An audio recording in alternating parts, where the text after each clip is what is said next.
Good afternoon, ladies and gentlemen. Good afternoon, everybody.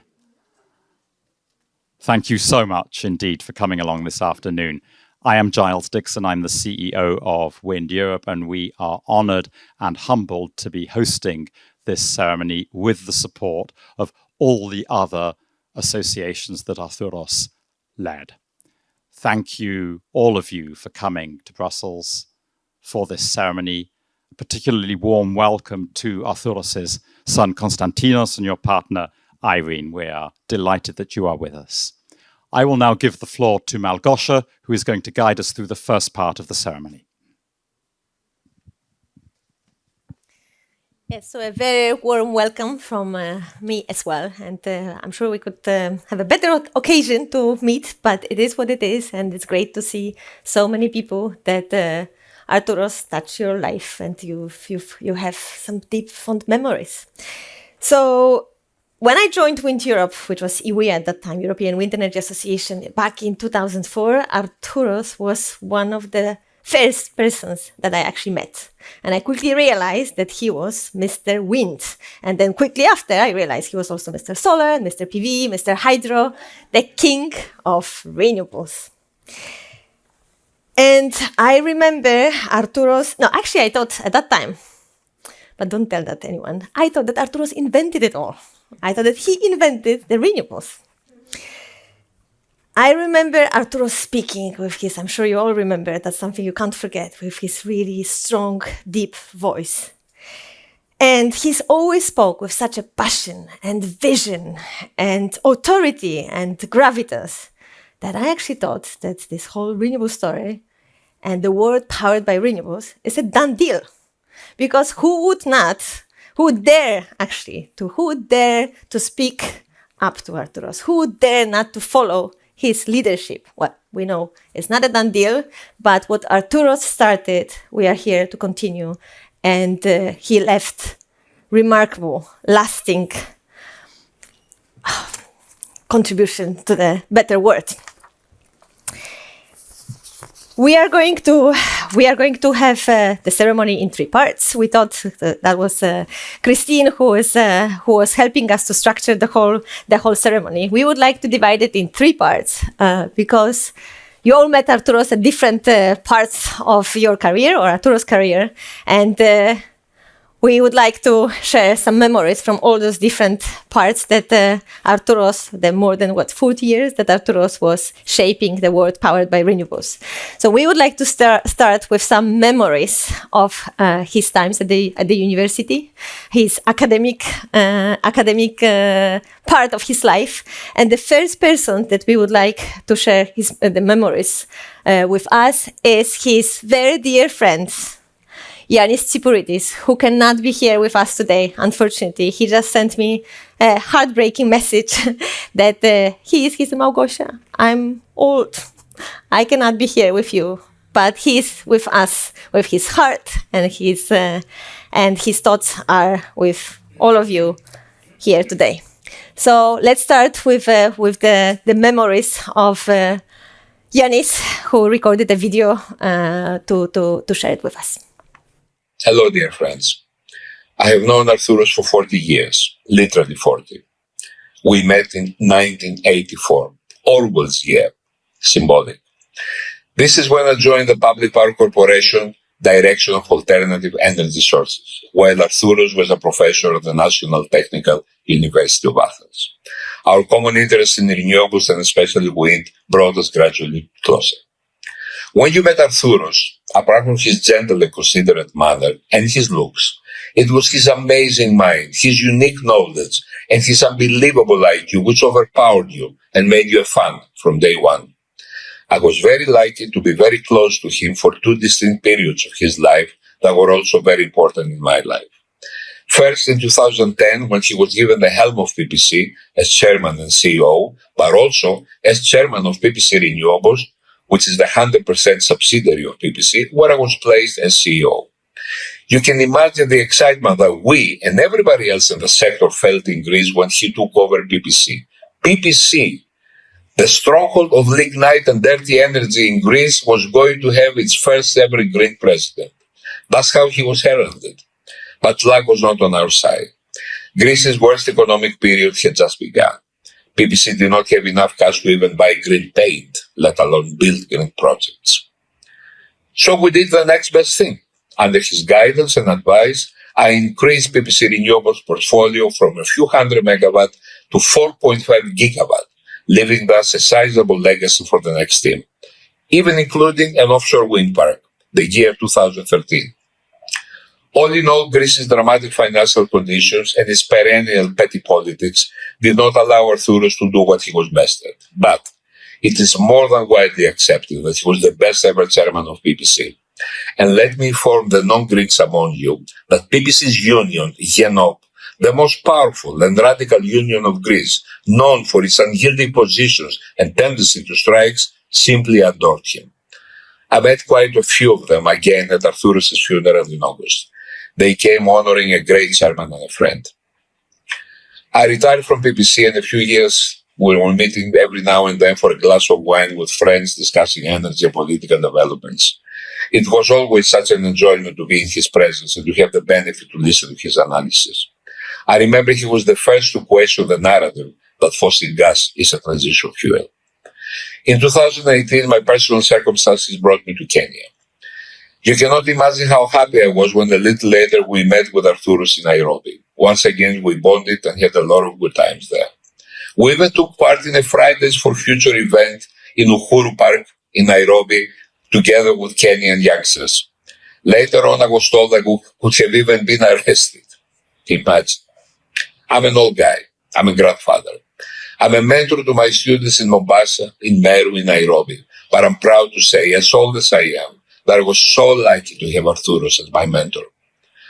The last fun day that I remember with Arthouros was Easter this year in Athens, when he joined me and my family for the traditional celebration.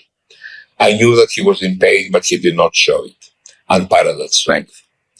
I count myself very lucky that I had the opportunity to see him in hospital on his last birthday on Sunday, the 28th of July, to hold his hands and kiss him.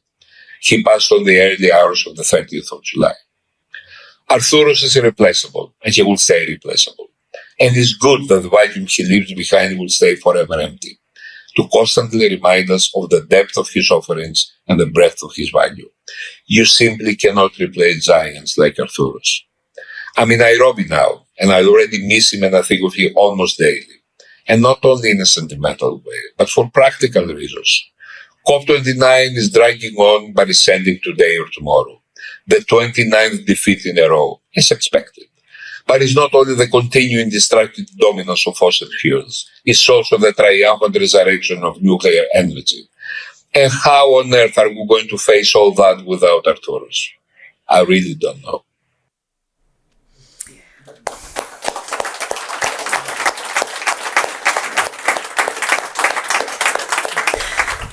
If Yanis is with us online, thank you very much for this beautiful message. And I'm sure we all agree that people like Arthouros are very special, and we all privileged. We all privileged to be able to say that that our paths crossed, and we could have him as a mentor, as a friend, as a person to be around. The next person that we would like to hear his reflections and memories of the times with Arthouros is Gert. Gert is the co-founder of 3E, and 3E is one of the co-founders of EWIA, European Wind Energy Association. You're also the first Secretary General of EUREC. Gert, over to you. Thank you, Malgosia. I got a question of Malgosia and Christine to give a talk here, and I refused. That's why I'm here. So I only want to speak to Arthouros. And Arthouros, you must be somewhere between heaven and hell now. Everybody here knows that we're very certain that you're not in heaven. Everybody knows why. You're not a person to be in heaven.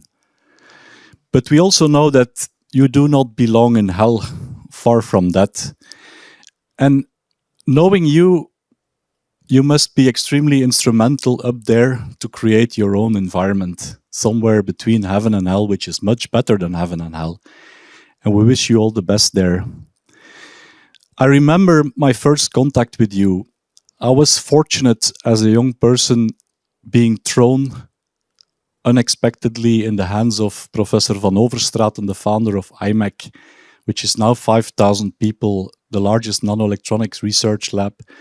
Founding member with many of you, Jos Burskens is here and some others, founding EUREC agency. And they asked me to be the Secretary General. I didn't know that word. I only knew that the head of the NATO was having that title. So when you're young, you get that title, you don't sleep for 2 nights. But okay, I was alone and all these professors had little time and they told me, here is a phone number. It's Arthouros Zervos. You should phone him. He will guide you how to do your job. So I picked up the phone. I rang. Arthouros Zervos.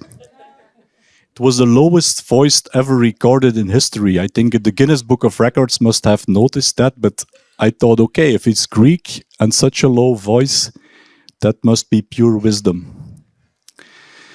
And we met a few times and I felt really at ease thanks to him and many members of EUREC who guided me through the first years. But I must say that it was a very rapid shower of wisdom. And what I learned from Arthouros and many of the people in that period is how to combine being at ease, quiet, perseverant and visionary at the same time.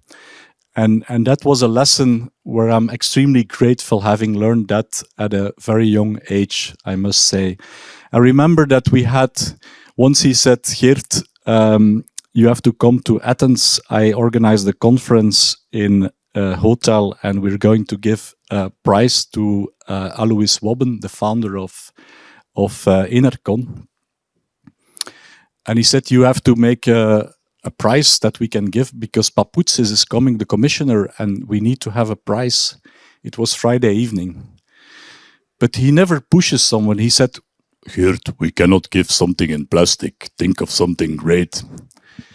And the conference was Monday, so all shops were closed. So you can show Malgosha right-hand side, the wooden sculpture. So I drove home and I asked my father, and we made a sculpture of the first drawing made by a human being of the sun during the weekend, and it was delivered on Monday by Papoutsis to Alois Wobben. That's the way he motivated young people at that time.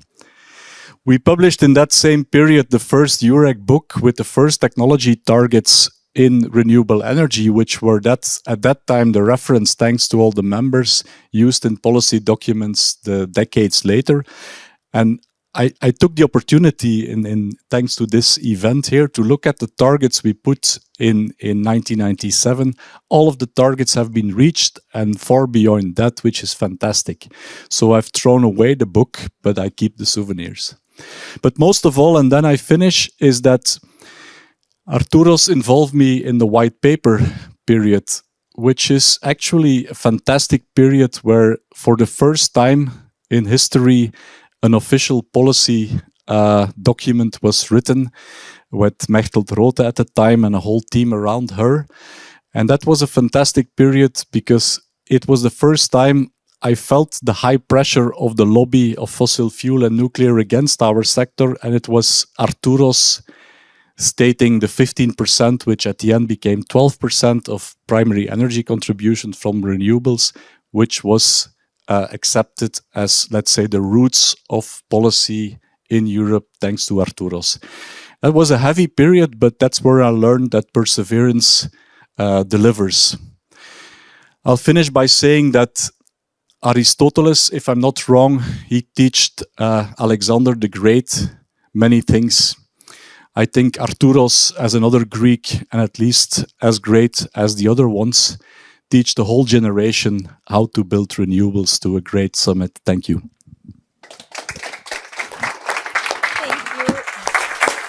Thank you, Geert.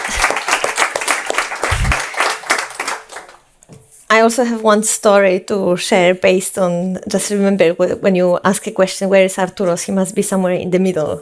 I remember when we were running like crazy at our event in Athens before the opening session with the same question, where is Arthouros? Where is Arthouros? Looking for Arthouros everywhere. And then I was walking the venue and then I hear with his voice, hello, hello. And it's like coming from the sky. And we realized that before the opening session, Arthouros was looking for a place to smoke. And he noticed an evacuation stairs to the roof, and he thought that might be a good place where he could have a cigarette. But what he hasn't realized is that the door shut, and he couldn't come back. But we did find him. Our next speaker is George, and we are still in the academic research slot, and we are going to hear from you some memories from your working together with Arthouros as part of EUREC and as part of the National Technical University of Athens. Thank you very much. I'm looking back at the genesis of Professor Zervos' journey in wind energy, and especially in the teaching part. So we first found him, this is 1987. So we first found him at his 35 years old on the island of Naxos in Kyklades, involved in one of the first summer schools on renewable energy sources. 1 year earlier, Chernobyl had forever changed Europe. At that time, Europe had 40 megawatt of wind capacity. This was in Apeiranthos village, known for its traditional windmills, organized by Manolis Glezos, a legendary figure in Greece, famous for his resistance against the Nazi occupation and known for famously climbing the Acropolis one night in 1941 to take down the Nazi flag. As for my professor, his name Zervos means left in Greek. Don't ask me if he was politically left.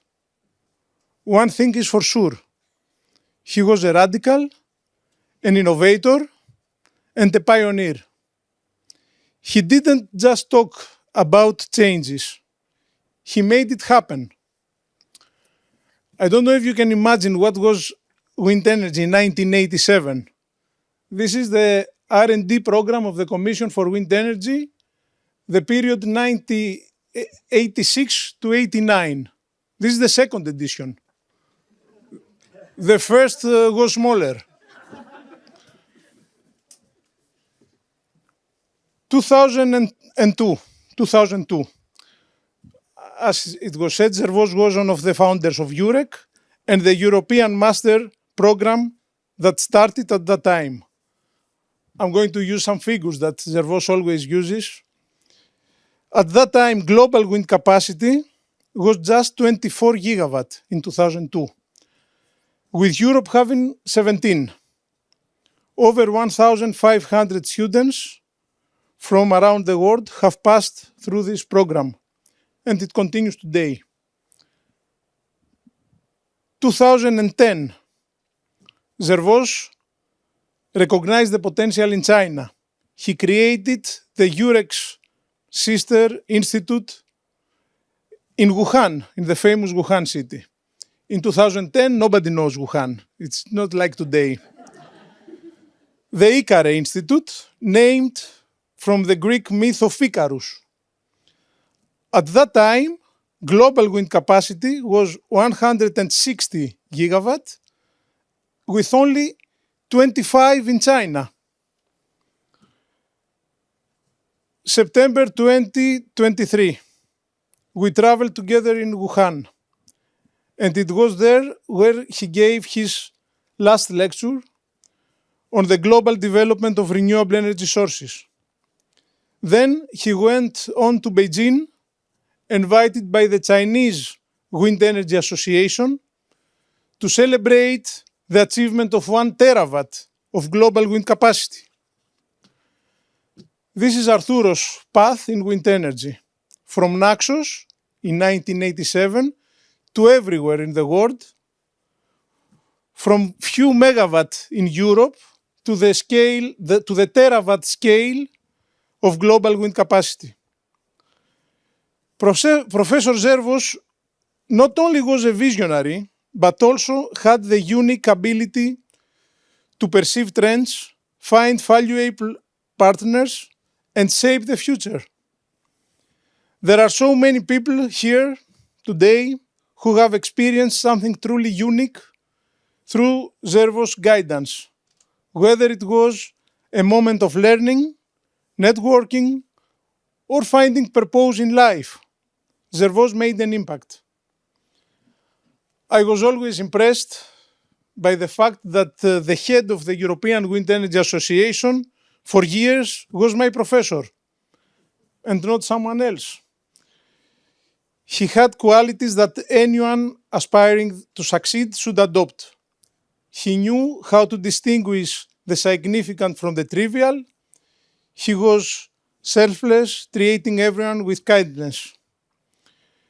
Through his energy, wind energy, he achieved global recognition from China to the Caribbean and from Europe to Africa.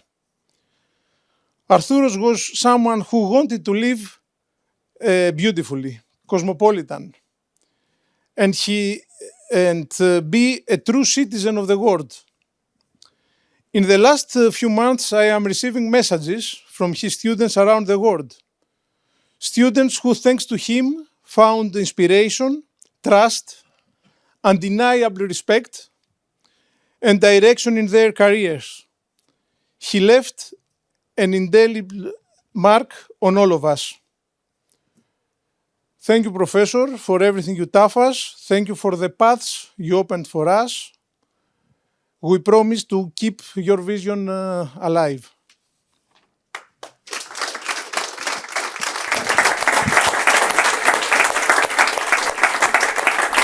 Thank you, George. And you've mentioned students, and actually we have a video from Athanasia.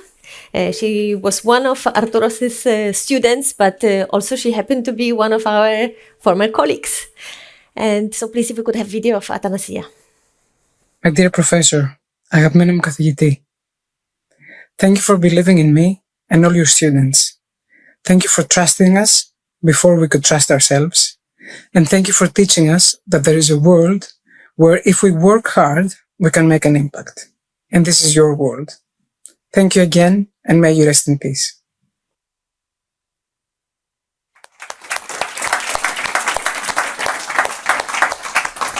The impact and leadership of Arthouros on the policy development, the European, global, are unquestionable. And now I would like to invite Klaus Rave, who used to be one of our distinguished presidents of the European Wind Energy Association and worked very closely with Arthouros. Thank you, Margosha. Good afternoon to all of you. I met Arthouros 30 years ago, and he has been a dear friend to me ever since. Just another flashback. 30 years ago, we had about 1,000 megawatts of wind installed in Europe at the time. Me and Arthouros, we shared the vision that wind will be the driving force, regardless of the impact of the other renewables, of course, the driving force for a sustainable and climate-friendly energy system without nuclear power. To achieve that, and first and foremost, our strong belief was that the industry itself needed to change. The industry and its representation. It needs to become more professional, have a greater way in saying in the European energy policy making. And we knew that only a regulatory framework on the European level could provide us with a level playing field that we needed to achieve growth. That is why the very first decision, Arthouros and I, as recently elected president of the European Wind Energy Association, as it then was, took in the year 1999, was to move our headquarters from London to Brussels. And by head, I mean we had to move the only head we had our general secretary. And he didn't want to come along because he was French, and he said, Brussels is a pit, I don't go there. So there we were, Arthouros and myself. And because we were so small, we needed to have a bigger impact. And Arthouros managed just to find the right location for us in the Rue du Trône. We could not afford to do it on our own. So we named it the Renewable Energy House and invited 5 other associations to join us and especially to share the cost.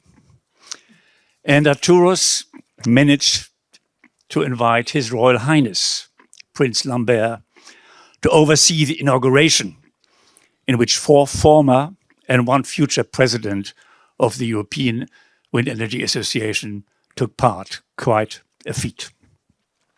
And the right time it was. In 2001, the Renewable Energy Directive was enacted, a milestone for our industry, a success that would not have happened without the continuous work and pressure and diplomacy that Arthouros invested into that process. That is, I would really openly say, his long-lasting legacy. Our association now had a big voice that was heard in the Council, in the Commission, and the Parliament. But we still had only the smallest of budgets and just 2 members of staff. We needed a policy director.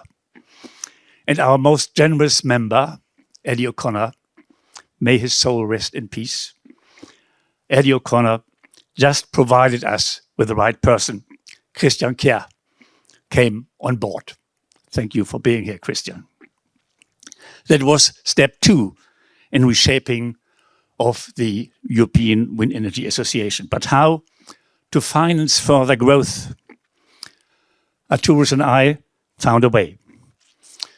When organizing the first ever conference on large-scale integration of wind into the European grid in the year 2000, we realized that the conference operator and organizer made quite a nice profit from exhibitions that were run alongside the main event that was subsidized by the European Commission. And he was not willing to share any of it with us. So Arthouros and I decided to do it in-house. And we hired an ambitious young man just to do that. Bruce Douglas became a member of our staff, of our team. Good to see you again, Bruce. That was step 3 of our joint efforts.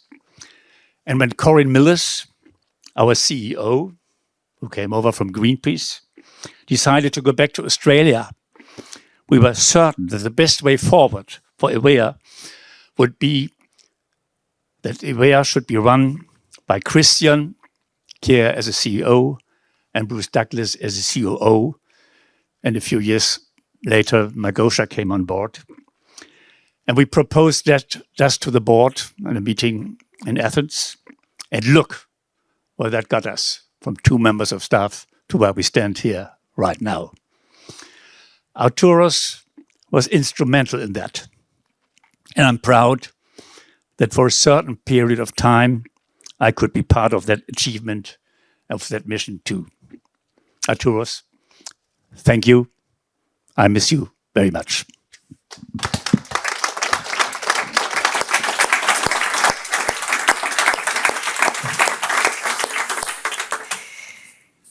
Thank you very much for taking us also back to the really beginnings of the European Wind Energy Association.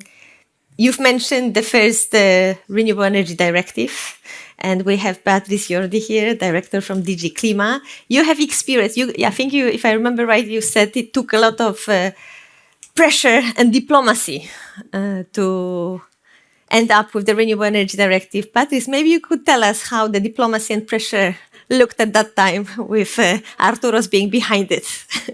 Thanks a lot. I mean, I feel privileged to have shared battles with Arthouros. I mean, scheming and trying to deliver a renewable policy. But I met Arthouros earlier than that. So let me just first scoop. We were right. We were right when we were pushing for renewables. We were right. We have the security of supply, a little reminder of Ukraine invasion. A little reminder also that we need an industrial European policy. So we were very few at that time pushing for that. But when I met Arturo, it was before, when he was in the Commission and I was in the private sector doing a solar PV plant, largest in Europe, 1 megawatt, which is ridiculous now. But I was all over the press with this fantastic plant. Arturo was a member of the research DG in the Commission. And then our path crossed. So I joined the Commission, Arturo left the Commission, he joined the Wind, and I started in DG Ener in a unit, innovation unit called Renewable Energies and Hydrocarbons. You can see already the policy at that time. So in that renewable carbons, we're trying to push, not very easy. And then a new unit was settled, and this was fundamental, a new unit on policy for renewables, on policy for energy efficiency. We have there an alignment, I have to say, Loyola y Palacio, François Lamoureux, for very different reasons, nothing to do with climate. They allow us to push and allow me to push. I would like a kick in with Arturo, coaching outside, sharing analysis, sharing ideas that we manage that. And the main reason also for the masters, not for us, not for Arturo, not for me, him from the industry and me inside. For me, it was clear the three: climate, industry, and security of supply. But for them, it was security of supply, big angle. So they were visionaries on that. So the fun started. We did guarantees of origin, funding schemes, barriers, member states targets. I remember the drafting with him of the numbers, picking up information that it was very scary. And this was great. So we will discuss these things over coffee through blood, sweat, and tears. And Arturo was a fantastic support, coach, visionary, analyst. So all these qualities I can only thank. He was also elegant, very patient with my swearing, and also with this good-looking man from a classic 50 movies that he had, and the voice heard. You're right, his impressive voice. So we were explaining how a wind blade work. And we were explaining not only to people in general, but also to the council members, I have to say. It was really outreaching. And Christian, that you are there, so you were also fundamental there. Methil Rote was also there, fundamental. Klaus, Gert, I mean, it was a good thinking around that help. So still, apart from explaining how a wind blade work, also to explain that intermittency is different than unpredictability, we need still to hammer that one. And this decisive factor of security of supply. Also, apart from the Renewable Directive, that it was, I'm very proud to have been in the 12%, 20%, 55%, 90%, then I stop. I leave to others. But he was great and in a solid rock. So it was this vision, analysis, coaching, and more. But just also to say, at that time, it was, apart from the directive, it was another piece of legislation very important, that it was the state aid that we forget, but it was also key. The state aid that allow the revolution thing was to allow to recognize externalities in the supply system, in the financing systems. It was also key. I will not tell you all the articles or the 7 books about externalities, but this was also revolutionary. So success we see today, especially with wind, it was not luck or coincidence. It was not a spontaneous growth. It was not luck. It was purposeful steering. And this, I think, is our proud. So 3 weeks ago, and I didn't know about Naxos, so Arturo will be very proud. I went to Greece for the inauguration of a big system, nearly €2 billion, with, let me do some marketing, with a prime minister from Greece in the islands of Naxos. So these are kind of goods.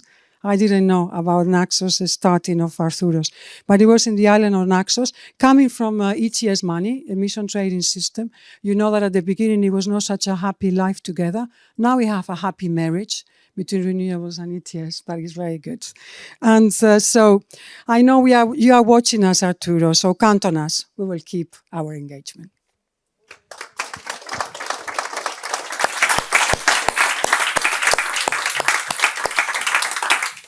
Thank you, Beatrice. And now, if we could have the video of Claude Turmes. He wanted to be here with us. He couldn't join us in person, but he sent us a video with reflections and memories that he had from that time that Beatrice was working on the Renewables Directive. Few people have contributed as much as Arthouros to the fact that renewable energies are today the dominating energies of the 21st century. Arthouros was the brain behind the Green Book and the White Book, which led to the European Commission first legislations on renewable energies. That was around the year 2000, when Arthouros was a civil servant at the European Commission in Brussels. Later, in the uprun of the 2008 landmark renewable energy legislation of the European Union, Arthouros was active with the wind energy lobby, and above all, Arthouros was able to bring people together. And he had the intelligence to bring solar, wind, geothermal, and all other renewable energies together, so that there was a political force behind the policymakers who were active on the Renewable Directive. Arthouros was a person which, for me at least, it was always really pleasant to work with. Arthouros enjoyed life, and he made life enjoyable for the people who were around him. And I can already remember, even years later, his laugh. When Arthouros laughed, this was much more contagious than what we later knew as the COVID crisis. So Arthouros was not only a brain, he was a committed person who also made people feel comfortable, and that was his strength. So today, I think Arthouros, he can be really in peace, because his mission on this planet, to make this planet a planet where renewable energy thrive and can replace coal and nuclear, is fulfilled. So Arthouros, rest in peace.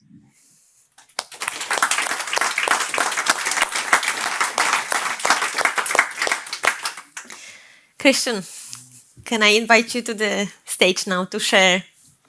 You've been working with Arthouros during your times as the CEO of Wind Europe, but Arthouros and you were very, very close friends. So please share some memories with us.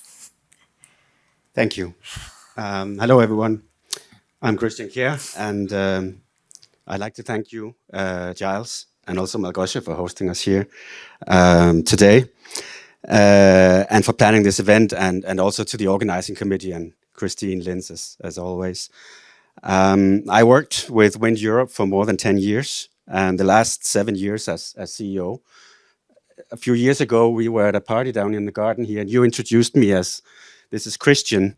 He used to be Giles. So that was it. It sums it up. I'm Christian. I was Giles for 7 years. Don't know how Giles feels about that, even how I feel about that. But I was here 7 years as CEO, and Arthouros was the chairperson of Wind Europe when I was appointed, and he was still the chair when I left Wind Europe after 10 years, or the European Wind Energy Association, it was called at that time. Dear Konstantinos, my sincere condolences for your loss. I'm very delighted that you and your partner could be here with us. We're mourning his loss, but we're also celebrating his life here. I don't know if you remember it, but we met once before. It was at your parents' house in Kirkira, in Corfu, and it was in 2007. And you were on holiday, and I was there spending a week with your dad, writing a publication on wind energy targets for 2020. I sincerely apologize for ruining your family holiday. But I hope, and I think you agree when I say, I think your dad actually liked doing a bit of renewable energy statistics and scenarios during his holiday. He talked a lot about you, and he was immensely proud of you. Losing a parent leaves you feeling lonely.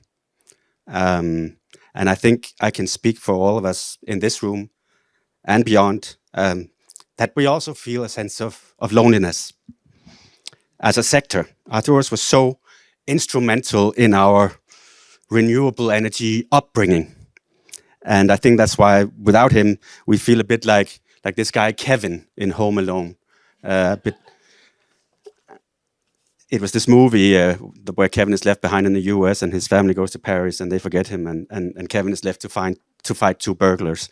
Arthouros was not only a dad to you, Konstantinos, he was, in those crucial years for renewables, he became a father to a very young wind energy sector that was eager to grow up. Many also today have referred to him as Mr. Renewables. Then Energy Commissioner Anders Piebalgs referred to him as Professor Renewables, and today's youth would probably have called him Daddy Renewables. He was a father figure to all of us. And he kept us together. Remember when the European Wind Energy Association almost imploded? This was about the state aid rules, but for wind energy, it was about a huge fight about whether we should have green certificates or feed-in tariffs. And he kept the association together with other strong forces. Two of them are here today, Jesper Berskens and Klaus Raves, and also Eddie O'Connor, who was mentioned earlier. He kept us together, and he taught us the importance of organizations, and he created quite a few of them also. And he sought very powerful allies among NGOs as well. It wasn't a coincidence that the first CEO after Christophe Bourillon, the French person that went to nuclear afterwards, the first CEO to follow him was Cohen Millet from Greenpeace. So there was a very strong cooperation also with the NGO community. Arthouros knew that the renewable energy sectors would only stand a chance against the fossil fuel monopolies by sticking together. Oddly, meanwhile, he firmly believed that wind energy could only reach its absolute full potential in Europe if the association, if Wind Europe welcomed the same monopolies to join the association. And that was a great task of his. And he got them into the association. He convinced them about pursuing a renewable energy future. And it was an enormously difficult balancing act, and he performed it to perfection. He didn't care about the nationality. He didn't care about the past carbon footprints of any person, of any organization, of any nation, as long as they would contribute to a renewable energy future. Wind Europe and the other renewables association won politically because they stuck together and because we had better arguments and better scenarios. And we could also make decisions much faster than the established, very well-funded and powerful fossil fuel lobby in Brussels at the time. Wind energy was a teenager, and it was eager and determined to grow up. And what he did was that he allowed us to live out our, in hindsight, sometimes crazy ideas. And as Kevin in Home Alone, we were at war against someone bigger and stronger than us. But Arthouros never abandoned us. He let us make bold decisions, allowed us to act, to carry out some unusual tactics every now and then. He also corrected us, sometimes gently, sometimes with his characteristic roaring voice when we got too far out of line. And when the board challenged past decisions and actions of the organizations, and sometimes very rightly so, he always had our backs.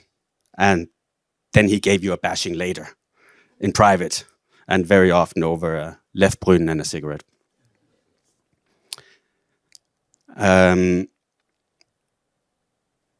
Konstantinos, those scenarios we were making in Corfu, ruining your holiday, at that time in 2007, wind energy met 3% of the EU electricity demand. And that summer, after our work, your dad concluded that wind energy share would increase more than fivefold to 16% in 2020, 7 years down the line. It was an outrageous claim, and few believed it, and few even in the wind energy sector believed it, but we had to look like we had a lot of potential. Today, we know that he came pretty close, and I just checked with Wind Europe statistics. He said 16% in 2007. We were at 16.4% in 2020. He and his strong allies in the board, Klaus, Jos, Eddie, others, took the Wind Energy Association from a wind energy resource search corporation to that powerhouse for changing Europe's entire energy supply that Wind Europe is today. And he would be so proud. He was proud of you. Besides my daytime job in Ireland, I am a chairperson of a small Brussels association that represents the interest of innovative grid technologies. I guess I'm getting that age where I become chair of association. And I very frequently ask myself, what would Arthouros have done? And I imagine that there are a lot of people in this room that are asking themselves the same question. Bruce is like Arthouros on speed. He's putting up associations globally for everything. Yosha, Christine, Mahi, I know you're all turning to him every now and then and asking for advice mentally. I know Yanis, his brother in all but blood, does the same.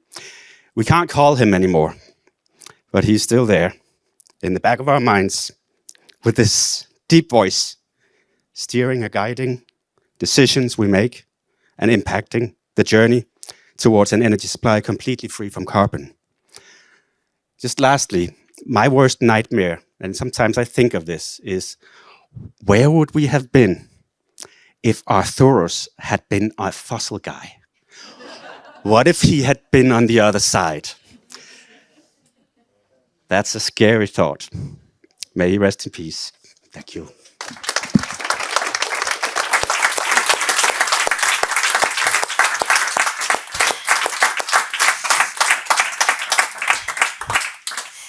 Thank you, Christian. And now, if I could invite Mahi to share her experiences and memories working with Arthouros, first as part of Greenpeace, if I'm not mistaken. That's when I met you, and now you are the managing director of Beyond Fossil Fuels. It's over to you. Thank you, Magosha and Giles and Christine for the organizing and everybody else in the organizing committee. I work for an organization, a coalition of environmental and climate NGOs called Beyond Fossil Fuels. Initially, we were called Europe Beyond Coal because we only worked on phasing out coal in Europe. And a few years ago, when we decided to broaden our scope and work also against fossil gas and also on the solution side, on grids, on renewables, on storage, we recognized that we needed more guidance on a senior level, and we invited Arthouros to join our campaign steering committee, which he did in the beginning of 2020, and he was there for 4 years. The reason we went to Arthouros was not only because of his immense knowledge, it was also because he has this very important track record of building bridges between the academic world, between the renewable industry, and between the NGO world.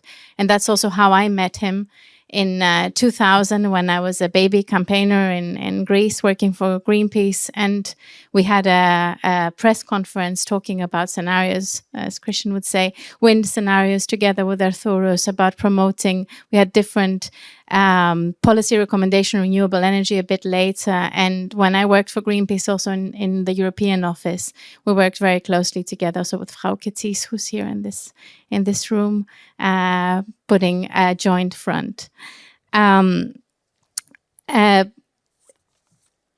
I remember that my first impression of Arthouros in the year 2000 was how he had two very contradictory qualities, actually. One was that he was so warm, and the other one was that he was so formidable. And I haven't changed that opinion about him in the last 22 years that I've known him. As NGOs, we are very confident that our voices can be heard when we shout no to fossil fuels, to climate change, to nuclear energy. It was thanks to Arthouros, with his very operatic voice, has been mentioned before, that he helped us actually have our voices heard when we said yes. And he helped us shape that yes. So today we mourn his loss and we pledge to continue on his legacy. So thank you.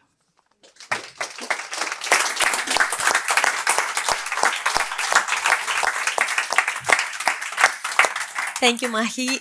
Corinne Millet, the second CEO of European Wind Energy Association, he was mentioned several times. He cannot be here with us, but he did send us a video message. So over to you, Corinne. Good day from Australia. My name is Corinne, and I had the pleasure to work for Arthouros at Awea between 2002 and 2006, some of the happiest days of my life. In fact, it was here in Sydney, Australia, that we launched Arthouros' brainchild, WEC, the global organization to make wind power a true force in the world. And we launched Windforce 12, the scenario that seemed impossible back then, but has come true now, as everybody knows, for wind power to rule the world in terms of energy. He had the vision, he had the ability to see that, and he had a world-class mind to make these things happen. The world of wind power owe Arthouros a lot, and it was a pleasure to be part of his political orbit. I wish everyone today, friends, family and colleagues, a fitting celebration to celebrate a life of a world of wind power, because Arthouros really was a world-class leader.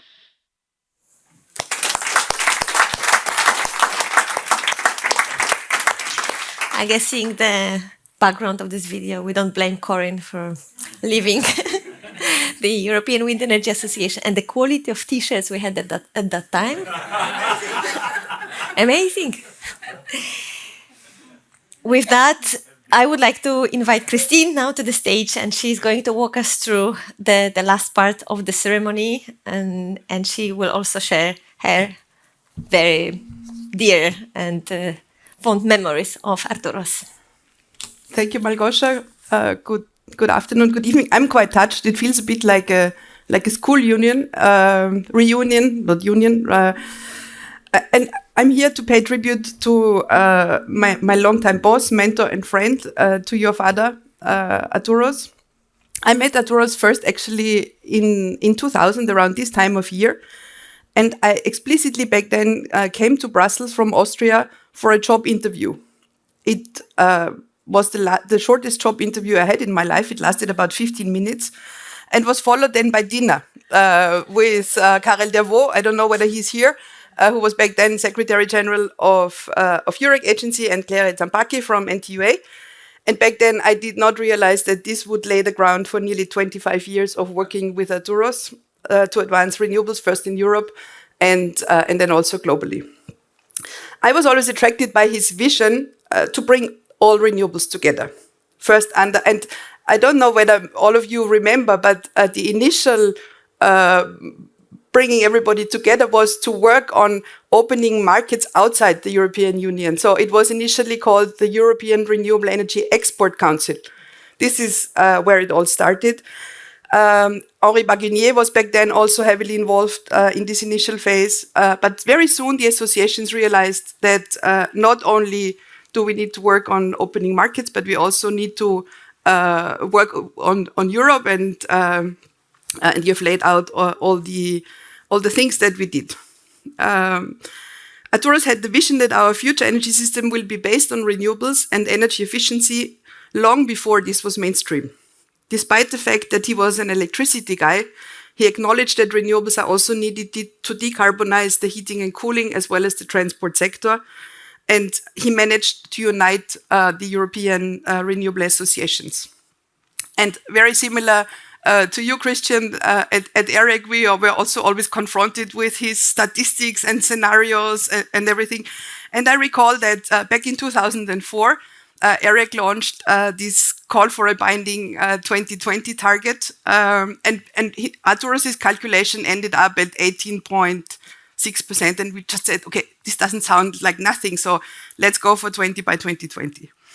We launched that in January 2004 in Berlin with the support of the German Ministry of Environment. Rainer Hinrichs-Ralves was back then Director General under Minister Trittin. And also with the support from Mechthild Rothe, member of the European Parliament. Josche, who joined EREC later on, was working, I think, already back then with Mechthild and was pushing from there. And 5 years later, we had the Renewable Energy Directive setting this binding 20% target by 2020. In 2011, EREC called for a binding target of 45%. Josche, you will recall again this whole scenario thing. And what was laughed at by many back then became a political reality in 2024. So I think this is also a moment today to really acknowledge and all the past and everything that we did and that what Arthouros did. Arthouros was not only a visionary, he was also a very political person and tirelessly reminded decision makers around the world that the political choices of the coming years will determine the world's environmental and economic situation for many decades to come. That the world cannot afford to stick to the conventional energy development path, relying on fossil fuels, nuclear, and other outdated technologies. Renewable energy sources will play the leading role in the world's energy future. And all this said, in all these years, for me, Arthouros remained a very human person. I will always cherish the memories with him, be it long working days, pleasant dinners afterwards, numerous trips to the US, to China, to Abu Dhabi, to India, to South Africa, and to Mexico. I will also remember the heated discussions. I think the most heated discussion I had with him was about the absence of a smoking room in the new renewable energy house. I will remember him gently pinching my daughter's cheeks when he met her. And I will also not forget, of course, the stressful moments when, for example, back in 2009, we were in Sharm el-Sheikh and we worked until 4 a.m. in the morning to draft this candid essay speech for the Director General position of IRENA. And despite this last-minute preparation, the speech was really outstanding, I have to say. But of course, it was not as good as French diplomacy. We had not realized that back then. Dear colleagues, dear friends, dear Konstantinos, this is not a moment for sadness. I think we all agree that this is a moment for celebrating the legacy of Arthouros, of your dad, for reconnecting with each other.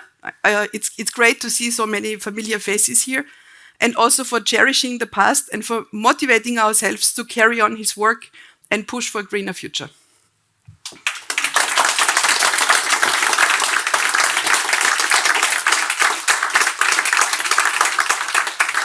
And actually what I think also we can be proud of is that the European showcase really inspired many others. And we have now the next two videos from Li Chongfeng, who was back then the president of the Chinese Renewable Energy Industries Association. Christian, Corinne, myself, we were there in 2004 with Arthouros explaining to the People's Congress, the Chinese Parliament, on how renewable energy works and kind of influenced the first renewable energy law back then. So, you know, Arthouros really left the legacy not only in Europe, but going far beyond. If we can have the video, please. Today, here, we have the memories of Arthouros Zervos. I have worked with him more than 20 years. Since the very early as 2000, we are together to contribute to the world renewable energy development. We are together to develop a Chinese renewable energy law and the Chinese renewable energy development planning. We also together to work together to set up the Global Wind Committee, the GWAC. Also, we're together to formulate the ARENA, the International Renewable Energy Agency. As well, we are together to develop the International Renewable Energy Conference since 2004. He also contributes for Chinese energy transition, also for the wind event in China for many, many years. So all the Chinese renewable people always remember his contribution, not only in the Europeans, but also in the world, including China. So I hope we are together continuously to contribute the renewable development worldwide. With thanks for the contribution of Arthouros Zervos.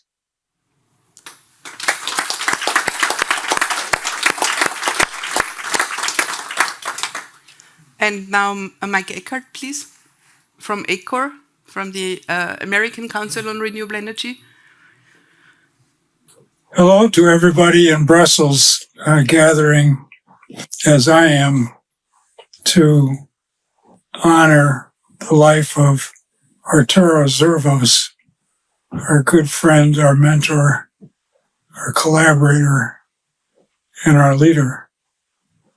I'm very sad because of his passing, and I already miss him from just regular communications. I think what we recognize, or what I recognize in my relationship with Arthouros, was his natural ability to lead other people on an important mission. Everybody doesn't have the ability to carry on a mission for years, even for decades. And Arthouros was able to do that. And we appreciate very much that he could. And we thank him for his not only business leadership, industry leadership, but his also friendship among all of us. I think all of us felt or feel that we were a true friend of Arthouros as he went through his life and we went through ours, sharing in the dedication to renewable energy. So thank you, Arthouros, and I hope we will think of you often as we carry forward on the path that you laid out, that we're carrying out with you in mind. Thank you.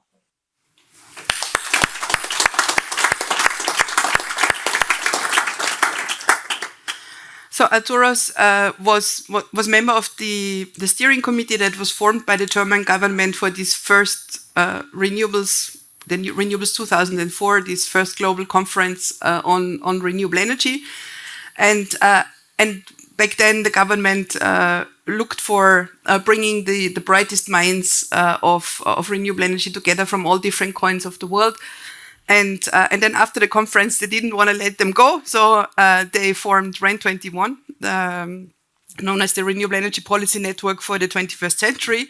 And I would like also to use the occasion to welcome all the people online that are here with us. I mean, there are people all around the world honoring, paying tribute to Arthouros. So hello to all of you from Brussels here. We look forward to just being in touch. And it's my pleasure now to ask Rana Adib, the Executive Director of REN21, for her memories. Thank you very much, Christine, and hello, everybody. We heard many things about Arthouros and his relation to renewables and people. And I think what is very clear is language is key when you connect with people. And Arthouros spoke many, many languages. And he always enjoyed practicing them.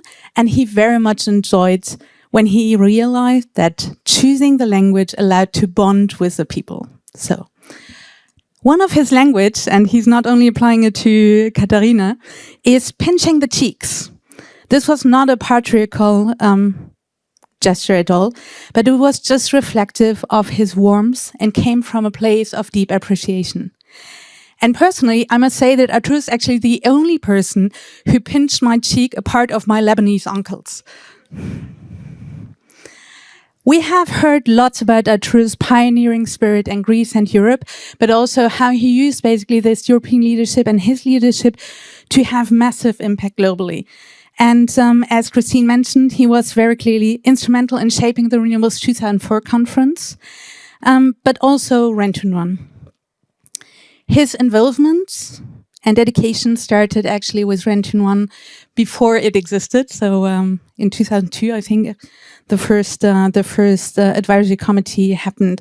And I think what is really important here is that his path through academia, industry, policy, network spaces, but also his traveling and path through different cultures, different languages, different people has really allowed to create and maintain and build the spirit we have at Rent2Run, which is about multi-stakeholder. The spirit to really, yes, he was a wind guy, but he was an all renewable energy guy. He was a power guy, but he was an all energy guy. And I think this is something that was really, really very creating collaborative culture. And then it's also very clear that it was about fact-based information and discussion and debates all the time. He was grounded in data and knowledge, and he loved sharing his insights, but he also loved when you challenged him. And I think this is something anybody of us in the Secretariat enjoyed a lot. His foundation were very much in private sector, and I think this was also something which was, we heard basically the civil society was really interesting because it also forced to go and act and implement and take into account that renewable energy is about an economic reality, it's about industry, and we actually need to build not only an energy system, but a new economy. And very clearly the political sphere with a certain Mediterranean diplomacy culture.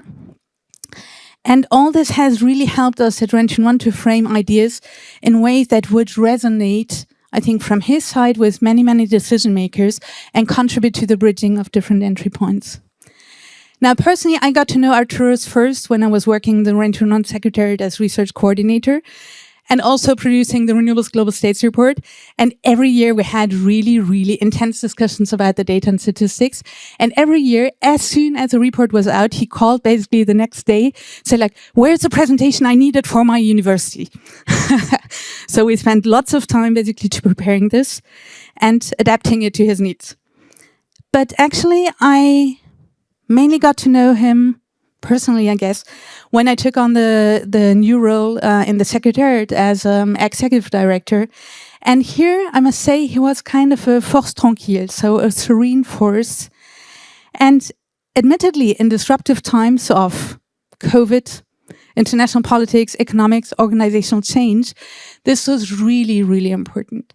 And just a fun fact, I guess, like during COVID, we started basically bringing the team together and played online Pictionary and had our apéro and also invited Arthouros to join us. And he was very excited to be there. He had his glass of ouzo and he was just saying, how do I do this? Where do I draw? And had all the time a big smile and was really engaging with the team. So it was super nice to go beyond the Secretariat and have such close relations. Arthouros was for me a very great sounding board. He listened a lot, actually, which is a great capacity. And he asked lots of probing questions. And what I really appreciated is he was always willing to engage. And he was always willing to also stay on the conversation, even when we disagreed. I discovered with him a Rent-to-Run president, a mentor, and a friend who was always open to change and pushing the boundaries. And I think this is something which is, we've heard it here. I didn't know him when he was like starting in the visionary. But I just think this pushing the boundaries is something that was still very present when I got to know him. I really appreciated this, and I miss it. Now, as many of you know, Rent-to-Run is about a community. And I think what is really interesting is Arthouros, with his personality, was really contributing to the glue between the people, between different players, and also between players from the past and the future. And I think this is really feedback we have from so many young people, that they appreciated his approach of engaging with them as individuals, the interests he had, their dream, their ideas, provoking discussions, but also sharing his experience and anecdotes on renewables as a renewables pioneer. The more junior team and community members really valued him for his way to engage, and there was no sense of superiority in Arthouros. At COP, I just mentioned, there was a young professional actually who had participated in one of our young professional days, and he had come basically several times to the renewable energy hub to basically say, like, I really wanted to tell you, you had organized this Renewables Academy online during COVID. This was excellent. And I ended up with Arthouros in a breakout room. I just had 3 minutes, but it touched me so much when I heard that he passed away, because these 3 minutes have been fundamental in giving me a kick to engage in renewables. Some things stand out for me. He had a lot of humor. He loved discussing, and he also loved teasing in a gentle way to push the discussion. And actually, he was also really fun to hang out with. We have spent lots of IREX during community trip that included going to safari, hiking up pyramids, and navigating cultural norms. For instance, how do you drink soju in a correct way with Korean colleagues? All of us here today have no private memory of Arthouros. For me, I will miss his Mediterranean cheek squeezing, his fabulous hair, his deep voice and laughter, his love for political analysis and discussion, and particularly his open heart and mind. And finally, I will take from his ritual of saying goodbye at least 5 times when hanging up, to bid him goodbye and make a promise on behalf of the entire Rent-to-Run community to keep his Renewables Everywhere dream alive. Thank you.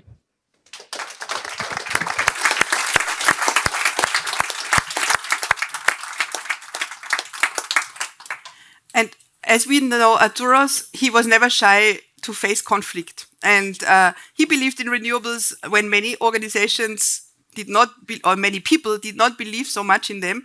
And not only did he like to use his languages, but he liked to use, liked to smoke cigars.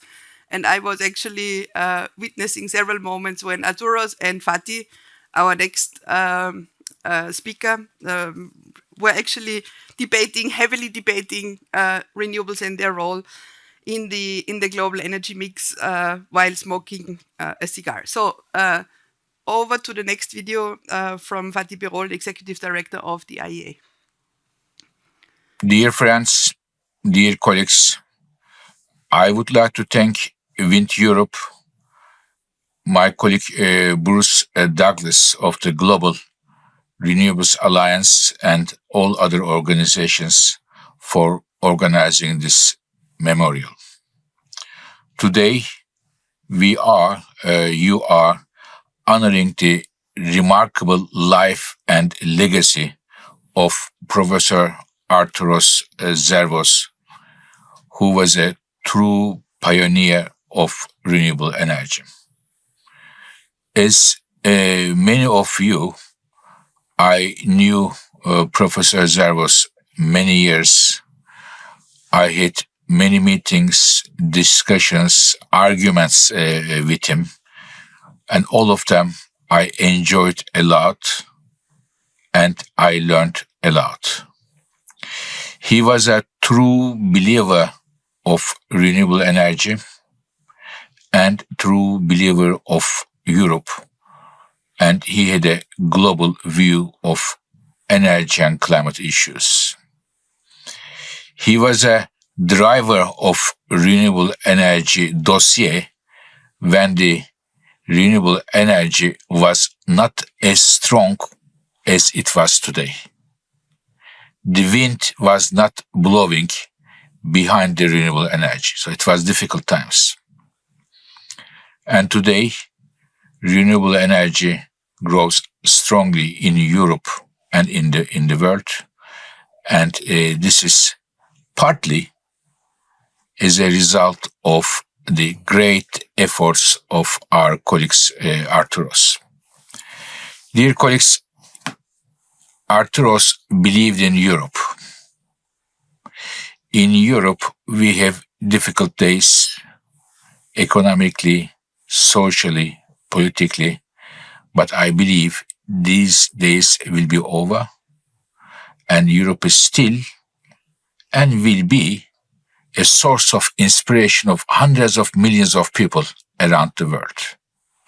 In terms of renewable energies, another area that we have seen the leadership of Arthouros, it is growing very strongly, and soon it will dominate the entire global electricity markets. Dear colleagues, it is not easy to have such leaders.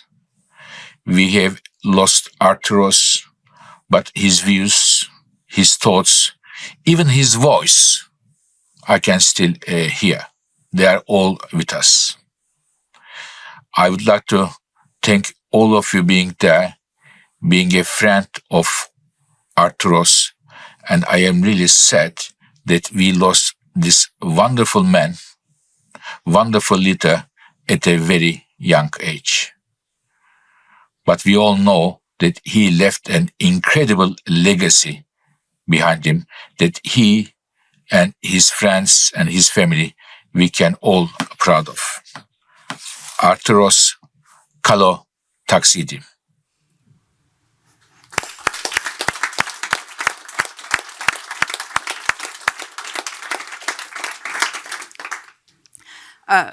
Klaus told us about the early days of the formation of the Global Wind Energy Council.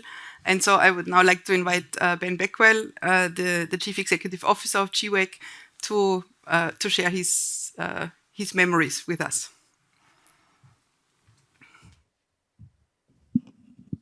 Okay, thank you, everyone.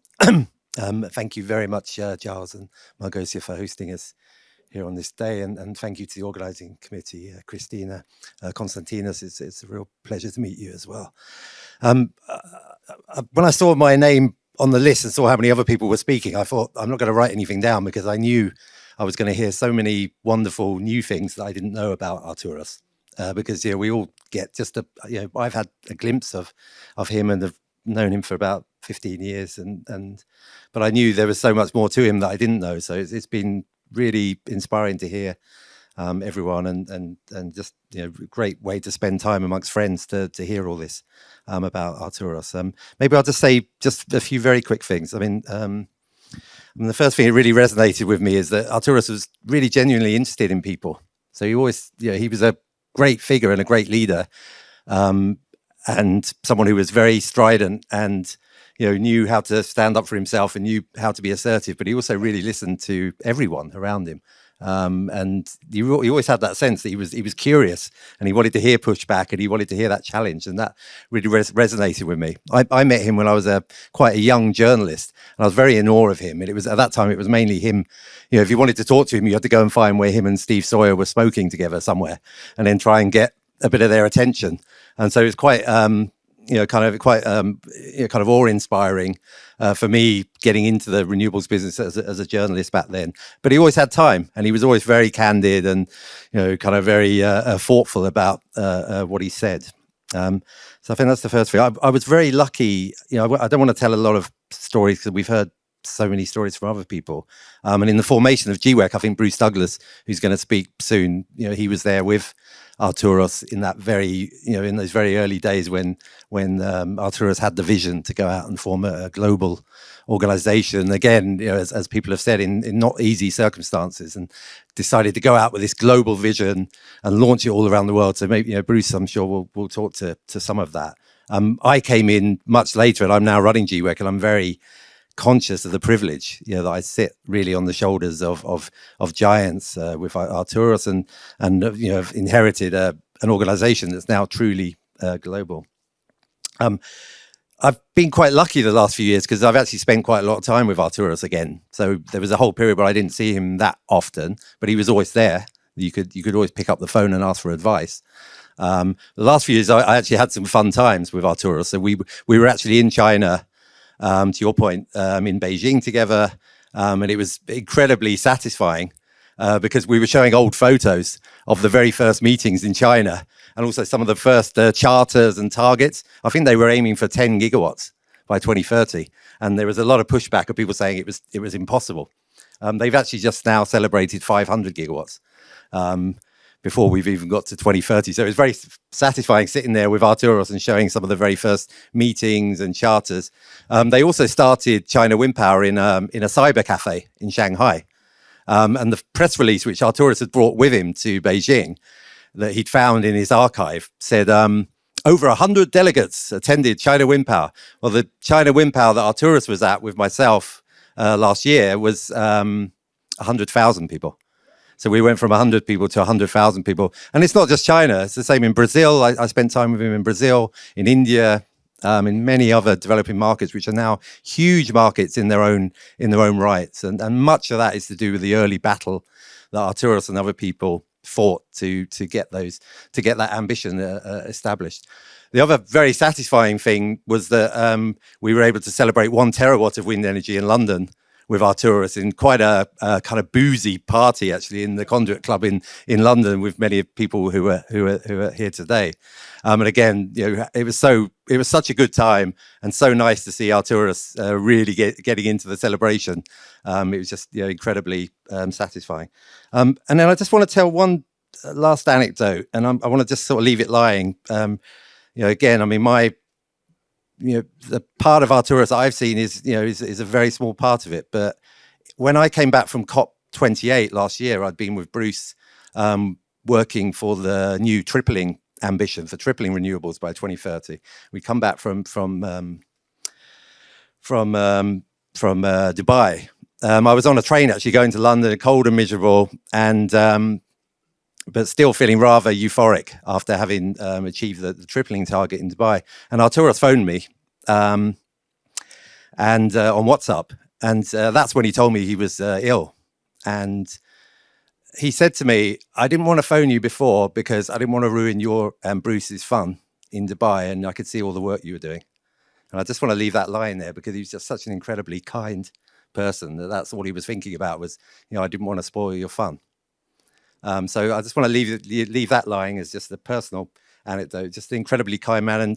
And going to Christian's point, I mean, I feel even if I didn't see him for a while, he was always there. You could pick up the phone and ask for some advice. And not having him on the end of that telephone, I think is, makes us all feel a bit more lonely.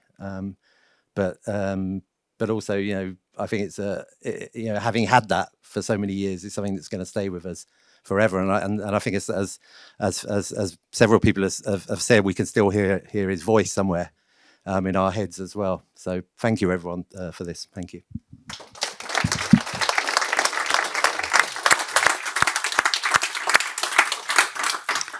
Thanks, Ben.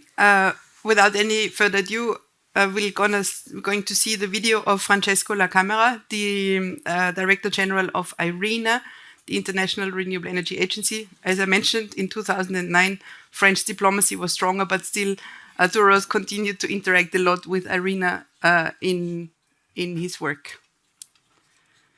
It is with profound respect and admiration that we honor the life and legacy of my dear friend, Professor Arthouros Zervos, a pioneer in renewable energy and a committed advocate for the global energy transition.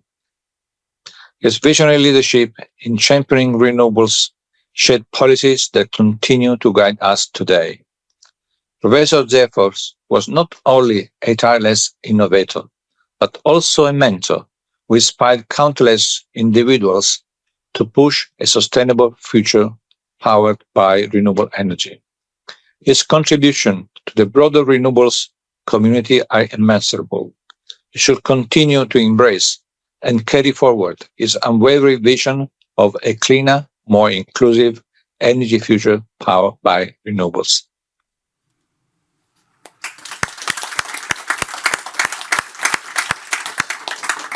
And then next, nearly last, but not least, Bruce Douglas. I'll let you read all his affiliations. Actually, when I met Bruce first, he was working for Zurich Agency in the Renewable Energy House in Rue du Trône, right? I'm not going to talk about exactly, you mentioned it, but please go ahead, Bruce. The floor is yours.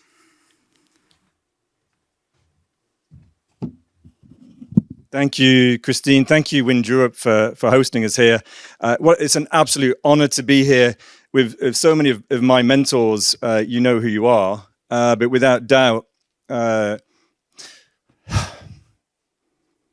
Arthouros was the most important mentor for me for over 20 years. And in fact, Constantine, it's an absolute pleasure to meet you. He was like a father to me for many years. He taught me several lessons. I'm going to point to three of them: trust, humility, and negotiation. So back in 2004, he gave me a call, and whenever his name appeared on my phone, you pick up. Bruce, we are going global. Oh no. I know what that meant. But that's where the trust came in. He trusted us. We then went around the world: India, China, Japan, Australia. You've seen where we were in Sydney Harbour, US, Canada, and came back and we launched it. But he also taught me a lesson in humility. So once we launched it, and again, going to Euphoria, very proud moment, he celebrated only for a second and then said, "What's next?" And when we went around the world, I think on my business card it said marketing director or something. I introduced myself as CEO many times. So I've got some lessons to learn in humility, but it was that special message from him about, what is next. And I'll come on to that at the end of my speech. The next is on negotiation. And I don't know if you know, but Arthouros, as well as the world record for the deepest voice, he also holds the world record for the largest tie collection in the world. So when we were in China, those old markets, he was again buying ties, and the Chinese would start with $20. They'd say $1, $20, $1. Well, then they would stop. Shh. The Americans are coming. The Americans would come in, $20, $20. They'd buy the ties and move out, go back to Arthouros, $20, $1. He always got them for $1. So I also bought ties for $1. My abiding memory of Arthouros will be a very special lunch I had with him. And I'm very pleased I managed to spend time with him in Athens in June, shortly before he passed away. And a non-business related lunch, and just a pure pleasure to spend a few hours with him discussing. What he also taught me was about the future. And the future is not certain. Many of you have alluded to that, and the burglars within the Home Alone movie, the fossil fuel burglars, are there and in a sense getting stronger. We have collectively to fight against those burglars and honor Arthouros' memory. That's what I'm doing. And the list here that you see is really Arthouros' list. I think I worked for 6 of the organizations here today. And we used to joke that Arthouros needed a Rubik's Cube for his business card. So he'd select European, global, or Greek, and then renewable, wind, or solar, and then alliance, association, and then president, chairman. So this is really his fault. And I hold his legacy really dear, and I do ask myself quite often about what would Arthouros do in this situation. Well, we continue to fight, and we continue to fight hard with you. Thank you so much for the opportunity, and yeah. May you rest in peace.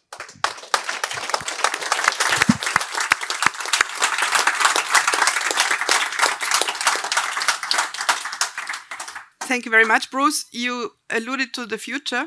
I would also like now to invite a special guest we have with us today, Paulo Frankl, head of Renewables of the IEA. We don't have a slide for Paulo because he came rather spontaneously. The IEA has today its governing board, and he was not sure whether he could make it, but here he is, and the floor is yours. Thank you. First, Malgosia, Wind Europe, all of you, thank you for organizing this. This is a big thing for me, and I'm very glad that I could do it, even if at the last minute.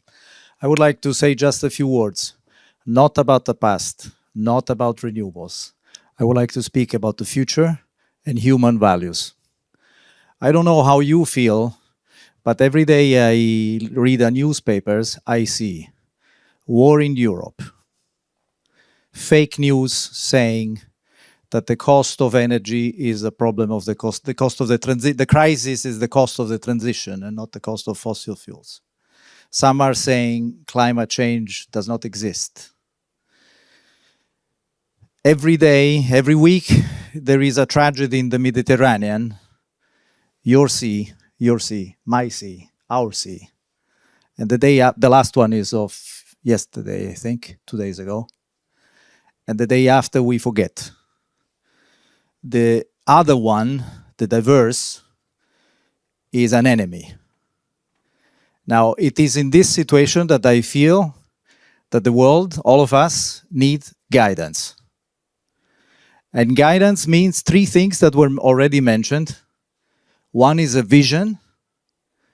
The second is a capability to listen to the others that also think in a different way and to convince them with the good manners and sometimes with the less good manners. And third is perseverance. And your father had all the three of those.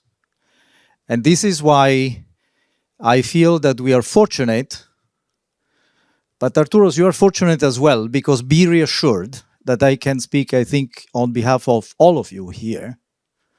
We will continue the fight until the last drop of our own energy in line with your values. Thank you for this. This will stay forever. Thank you.